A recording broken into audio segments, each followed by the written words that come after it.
Welcome to the only daily podcast focusing on compliance news of the day. Each morning, start your day with a cup of coffee and Tom Fox, the voice of compliance, to hear about 4 of the top compliance, corruption, or leadership stories you will need to start your day. The Daily Compliance News is a production of the Compliance Podcast Network. First, a word from our sponsor.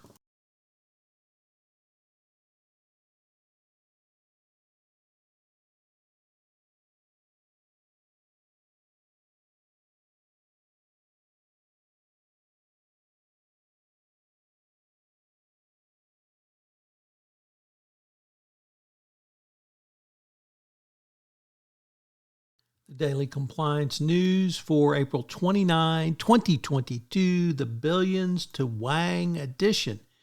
And we begin with that story as the Securities and Exchange Commission has brought a criminal action against Hwang, which we reported on yesterday. But today, the FT asked why Wall Street loaned billions to the alleged fraudster.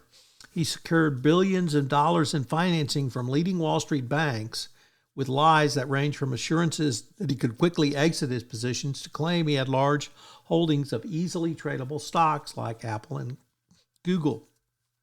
Unfortunately for the banks, and in violation of their own internal rules, they took Hwang's words at face value as they entered into hugely leveraged derivative trades with his family office, Archegos Capital Management. The deals enabled him to hide the size of his enormous positions and the initial collapse. He was arrested on Wednesday on federal racketeering, fraud, and market manipulation charges.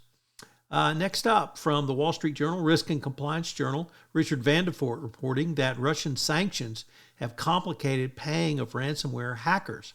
An ever-increasing array of U.S. sanctions levied against Russia have made the already difficult payment of how to resolve ransomware attacks even more thorny.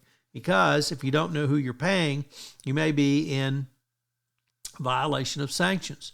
This overlap and the rise of ransomware and then these pervasive sanctions against Russia have created a firestorm in the terms of the ability to pay ransoms. So we'll have to keep a watch on that. Also from the Wall Street Journal, the Securities and Exchange Commission has sued the Brazilian mining company Vale over how the company disclosed its mining safety practices before one of its dams collapsed in 2019 in Brazil in a disaster that killed some 270 people and continues to cloud the company's future.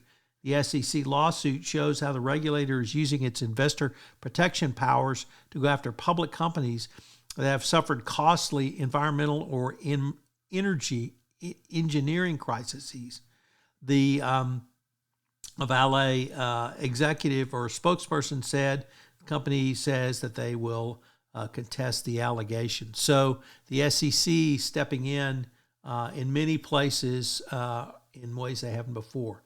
Next, from another first-time contributor to the Daily Compliance News, CoinDesk. In an opinion, it says, don't blame crypto for corruption. A international monetary fund report suggests that crypto facilitating corruption is off target. Of course, you would expect that from this publication. Nevertheless, I think it's important to consider how much of crypto is involved in ransomware and how much isn't. The Daily Compliance News is a production of the Compliance Podcast Network and a proud member of C-Suite Radio. Thanks so much for listening. I hope you'll join me again tomorrow.